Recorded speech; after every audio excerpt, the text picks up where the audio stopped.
Okay, our next task is to pull our bearings off of our differential carrier. Take the race off. Now we're going to use our bearing puller here.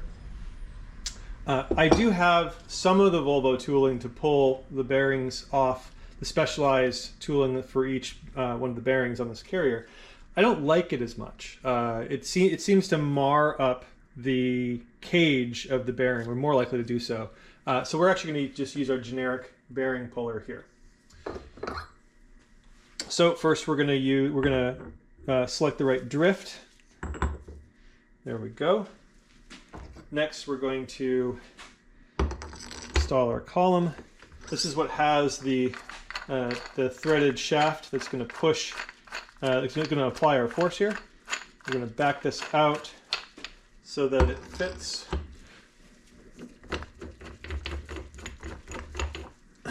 Now this is what's the collar is going to lock around on the top side. Of course, the bottom side is going to grab the bearing. So we'll take our two-piece collar here.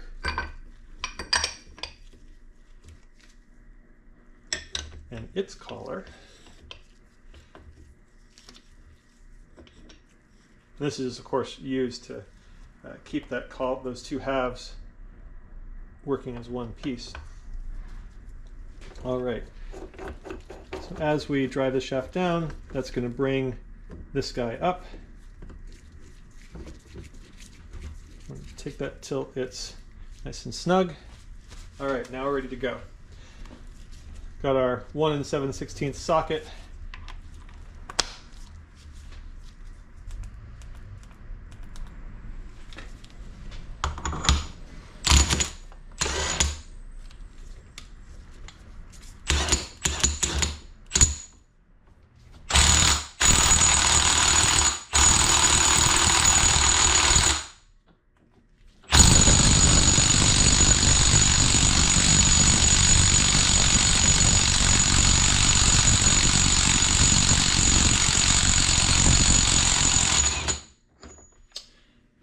And there we go. If your ears weren't ringing before, they are now.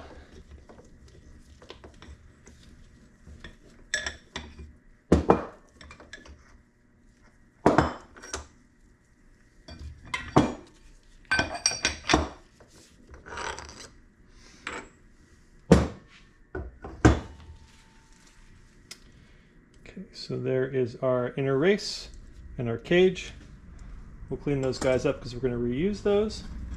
And here are our shims. We want to keep track of where these shims are coming from. So this is coming from not the crown gear side, but the other side of the bearing.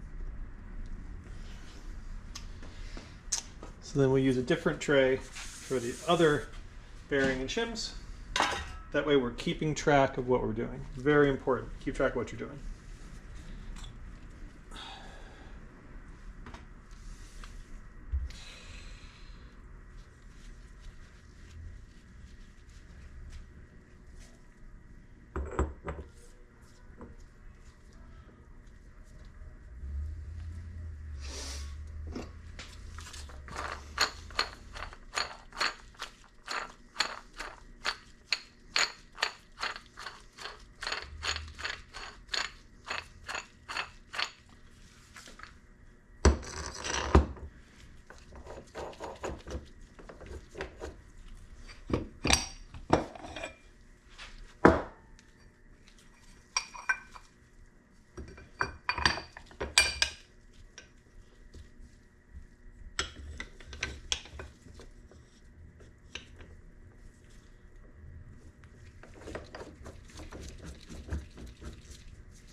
Nothing wrong with going slow, taking your time here.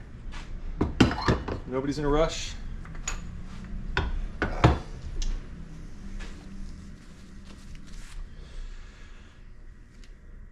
right, and here is our inner race and our cage. Looks fine. And here are our shims on the opposite side. All right, so now our differential carrier is free of its bearings, and we're free to change those bearings or change our backlash setup as appropriate. Check your cap bolts. This is something I found that was interesting. This is the original differential carrier bearing cap from this differential. But if you look at the bolts that are here, check your bearing cap bolts. These are the original, as found, differential carrier bearing caps. Now they're bolts. These bolts are grade 8. These are probably Spicer original hardware. That pattern on the head of the bolt looks right. These are not. These are not grade 8 bolts. They look like they might be the right kind of bolts, but you see the 3 wings? These are probably grade 5 bolts, and you can kind of tell because when you look at the threads, if you can get in here in close, you can see the threads have stretched. These have already yielded as when somebody torqued them down. Check your bolts. If you're running grade 5 bolts, you're not going to have a good time. So next what we want to do is figure out what our carrier bearing shim count needs to be. We need to figure out what we're going to use to set the preload and the backlash for the ring gear and the differential carrier. Now the way we do this per the manual is we're going to put our bearings with no shims on our carrier. We're going to use our setup bearings here. We're going to put this carrier in our differential.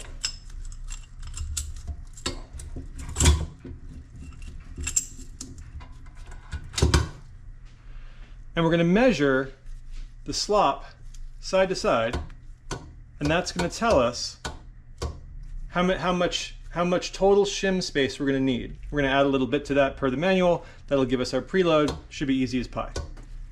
The challenge here is that you need to do more than just drop this in to get this right. There's a couple of things I've learned that you're going to need to do that the manual doesn't tell you about. First, you're going to want to use your bearing caps here. If you don't use your bearing caps, what's going to happen is as you move the differential from one side to the other, these bearings can ride up. There's so much slop because you don't have any shims in this that you're going to get inaccurate readings. You're actually not going to be able to get good readings at all without the caps in. You're also going to have trouble if you put your caps in and you don't press the differential carrier and the bearing race against the outside of the housing. Because again, otherwise you'll be basically creating some fake slop by locking the bearing race in a position that's not to its furthest extent. So we're going to want to use our carrier caps. We're going to want to put these in one at a time. And we're going to want to be real thoughtful about what we're actually measuring here.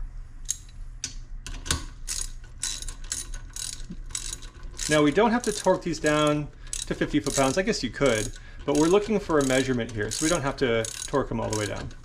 But we do want them solid and snug. We want to make sure that bearing race is all the way up against the edge of the housing so that we're getting our best, most accurate possible reading.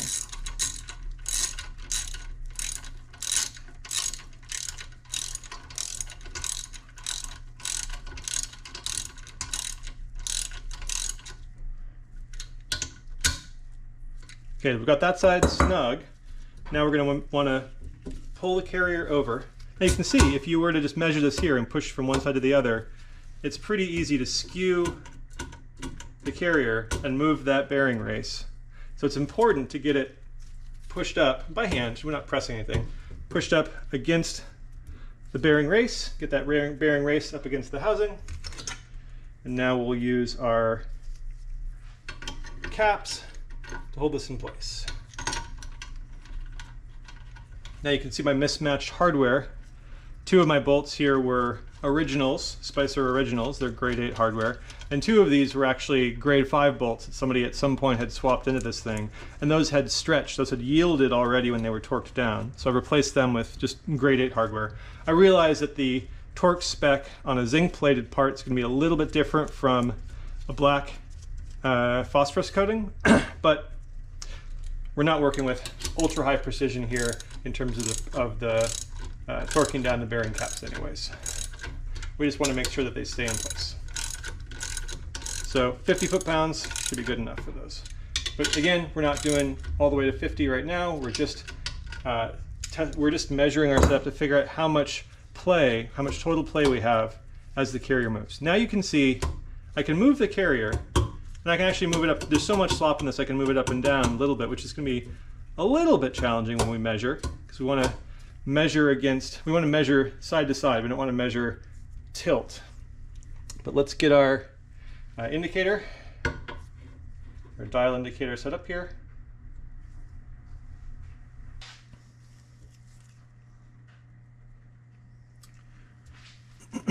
Okay, now you can see how we're going to measure the side-to-side slop in the carrier.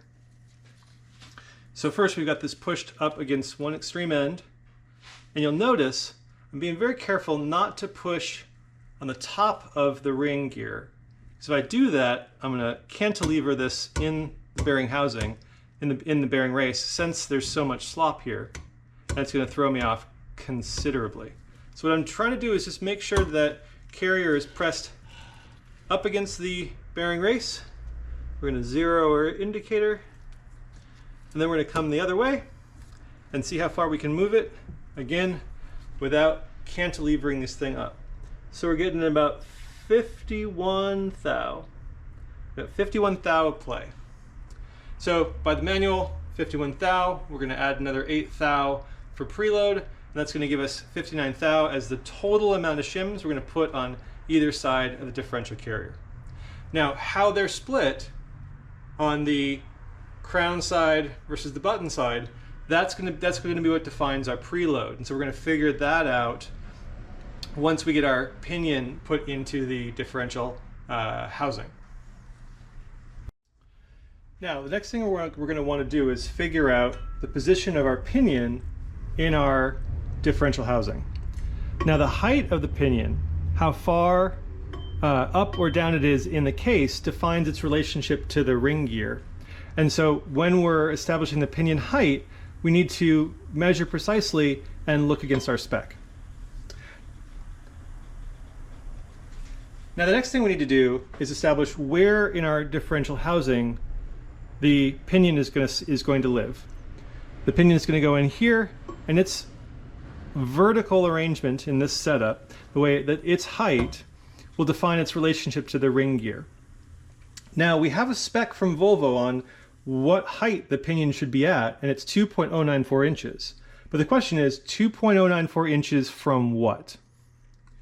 Now, if we had the original Volvo tooling, Volvo would provide us with some setup to allow us to measure from a reference point the height of that pinion in the differential housing. We don't have that tooling. In fact, that tooling is basically unobtainable at this point. There are some kits you can get for Dana 30s that may also work on Dana 27s, but they don't have the reference measures that allow you to figure out the pinion height compared to that tooling, so the Volvo spec won't help you there. But there is a straightforward way for us to measure the same thing Volvo is measuring and compare our pinion height against the stock setup of 2.094 inches. I'm going to show you how we're going to do that. First, we're going to take a straight edge piece of ground flat stock, something that's has a precise thickness and is flat enough that we're flat in the terms of thousandths of an inch. And we're going to use this to measure from the top of the differential housing to the point that Volvo is referring to when they're talking about 2.094 inches from the pinion top, the top of the pinion. So first what we're going to do is we're going to go ahead and measure our straight edge. And you really do have to make sure that this is straight. You can't just grab a piece of hot rolled steel and call it flat or grind it flat. You really need to make sure that this is a straight edge and that it has a consistent thickness throughout. So I'm going to measure my straight edge here.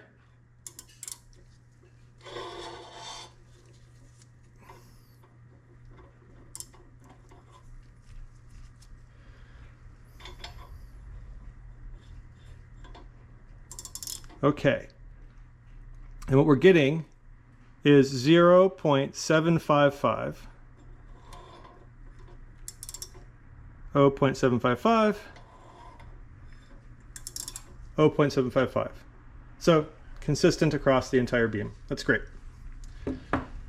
Now what we're going to measure is first from the top of the differential case to the top of the carrier bearing outer race. And we're going to do that because what Volvo is actually referring to when they say 2.094 inches from the top of the pinion to what they're measuring is the center line of the carrier bearing race. That's what we're measuring from. So to figure out where that center line is, we're first going to figure out what is the distance between the top of our measuring tool and the top of that bearing outer race. So this is where we're going to use our depth micrometer. You're going to need something like this. And this is going to allow us to figure out what that height is. So I'm going to do it outside of the tool first, just to give you a sense of what I'm doing here. So I've got my depth micrometer. I'm measuring down until I touch the top of the bearing race. And that'll give me my height, not only of the tool, but also the gap between the tool, which is the top of the differential housing, and the top of the race. So now let's do that properly, seated in my little measuring tool here. There we go. And that's going to give us our height. So we are at 0.854.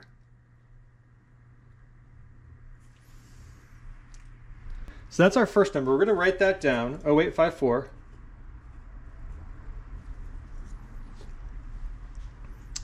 Next, we're going to take our race.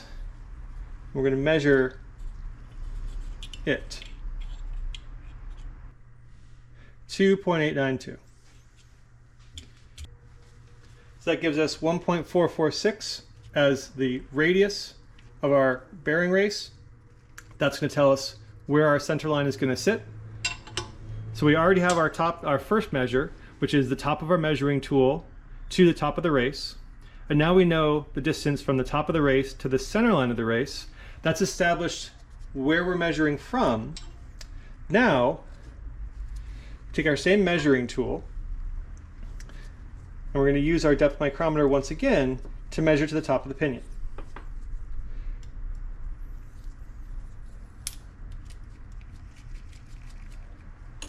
Of course, we need to put the pinion in first. So we're going to take our setup bearing race for our rear pinion bearing. We'll drop that into the housing. We'll take our rear pinion bearing race and rollers, put it on the pinion, drop it in, make sure it's seated.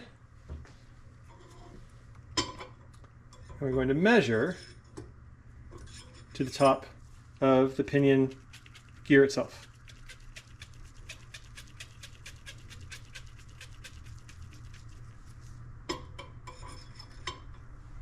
All right, so you see where we're placed in here. Could try to get you in here closer. You can see where our depth micrometer is touching the top of the pinion. We want to make sure it's landing in a good place. There is some engraving on the top of the pinion. We don't want to measure against that because that's going to throw us off. So we're going to measure against a good spot. In fact, we'll measure a couple of spots on the pinion to make sure that we're accurate.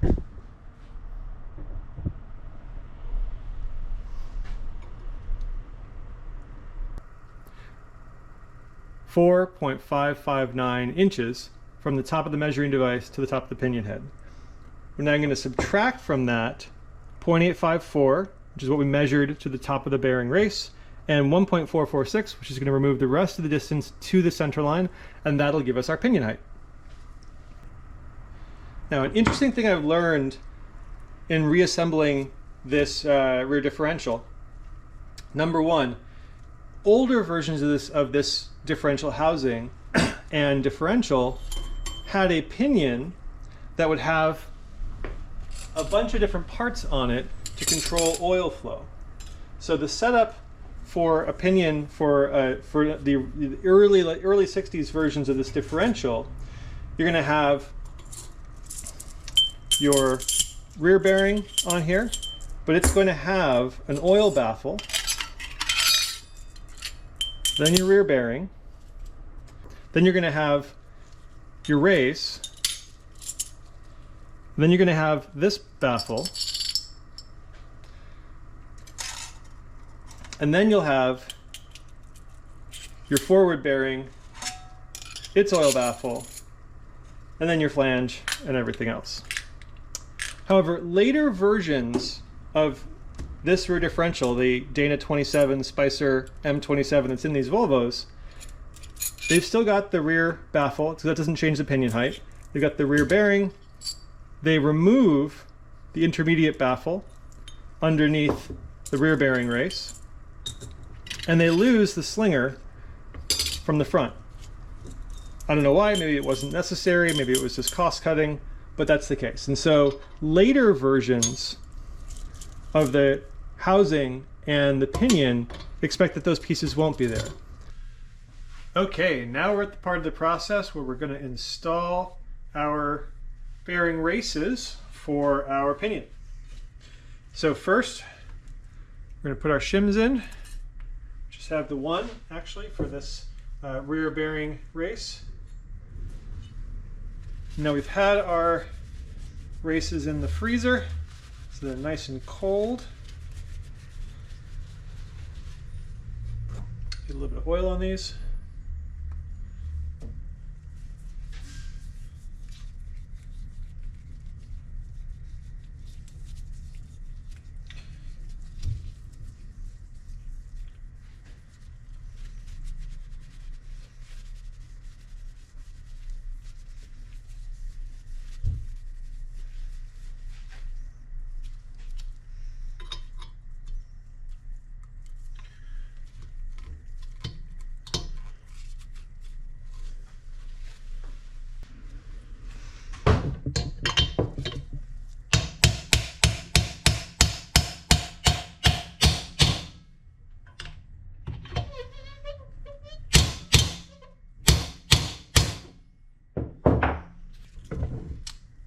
All right, and those are seated.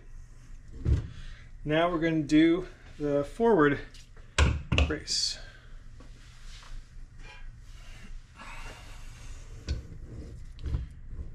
Careful not to knock our axle off of our jack stands.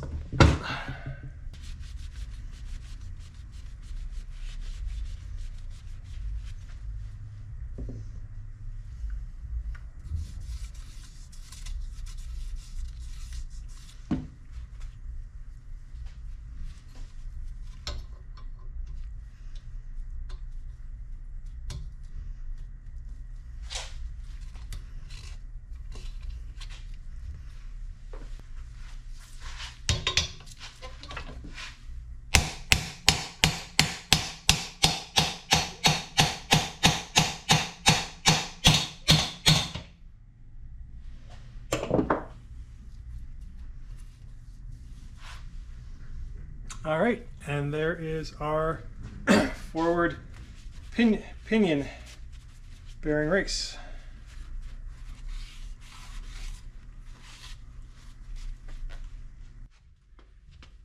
And now we're going to press our rear bearing onto our pinion.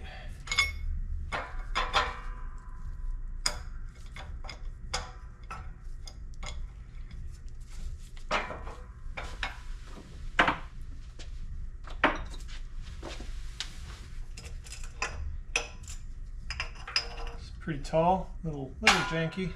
Don't love this setup, but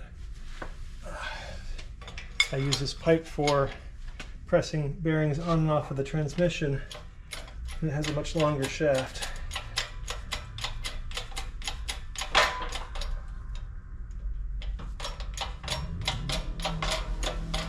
So let's look at the job done.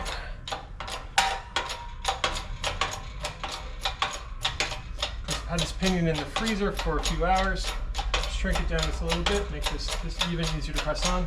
And of course, always make sure that the drift you're using to press the bearing on is pressing on the race that you're trying to squeeze over the part. So in this case, the inner race. Don't do it the other way. Don't ruin your expensive parts. So there we go. Easy as that.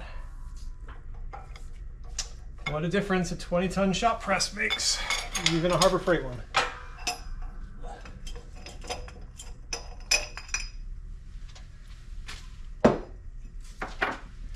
All right, there we go.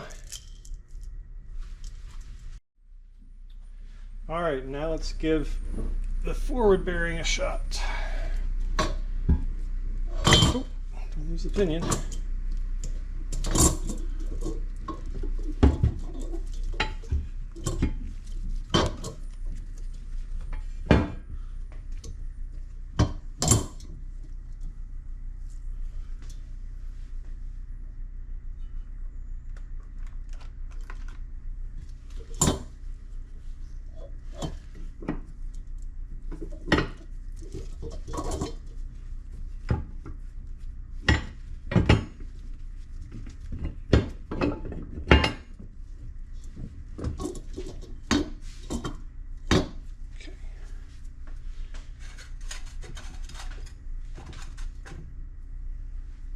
First we have our shims.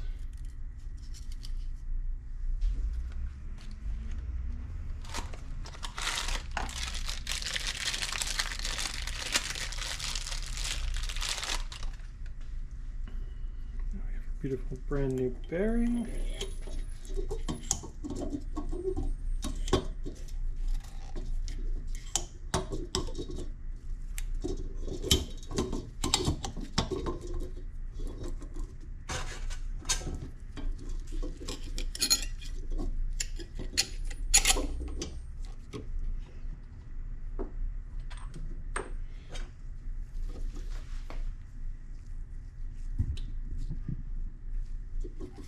Now we've got our flange.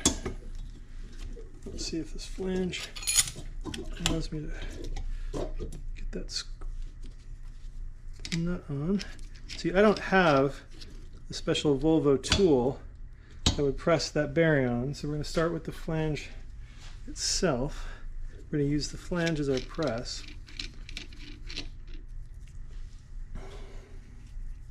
So it all fall out on me. Alright, there's that.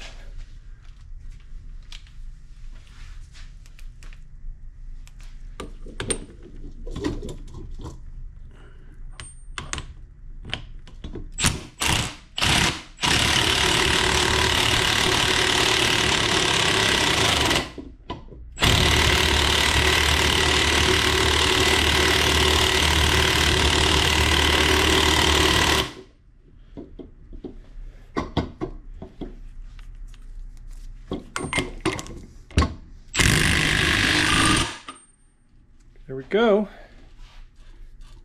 It actually feels pretty good. But next we have to set the torque. So we'll take our holding tool to hold our flange. And our cheater. We need a lot of cheat here because we're going to go 200 foot-pounds.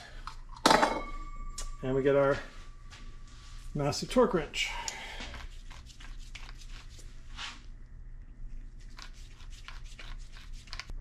Now a quick tip when you're working with torque wrenches,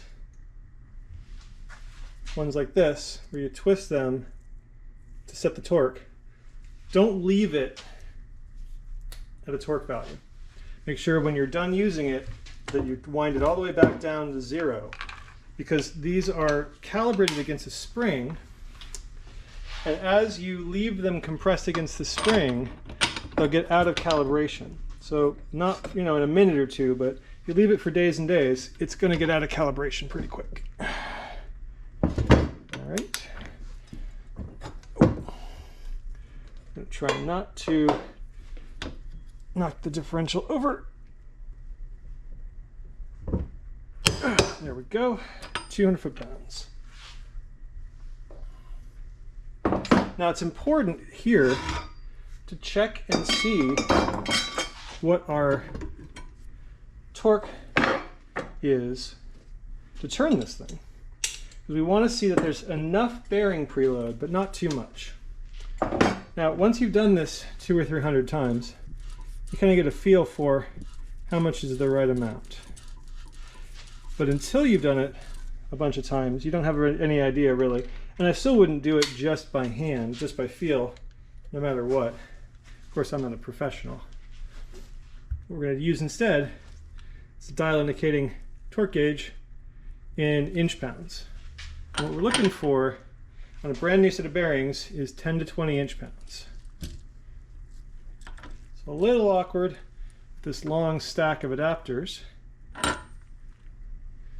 But you can see this is getting us past 15 into about, we're over range. We call it 20. There's a little bit of stiction when this first starts up. But in general, we're actually running at, I'm going to call it 10, that we're running at, maybe a peak at like 12 or 13 once it's turning. So that's great. That's exactly what we want to see. That means that the preload shims on the inboard bearing matched up with the shims on the rear bearing to make sure that the preload on both bearings is right to get this kind of sticky turn. It's smooth, it's not jerky, I don't have to crank on it to turn it, I don't need the lever arm to turn it, but it's not free spinning. If it's free spinning, it's not loaded enough. Now that figure will be different for run-in bearings. If you're putting the same bearings back in, it's going to be more like 6 inch-pounds.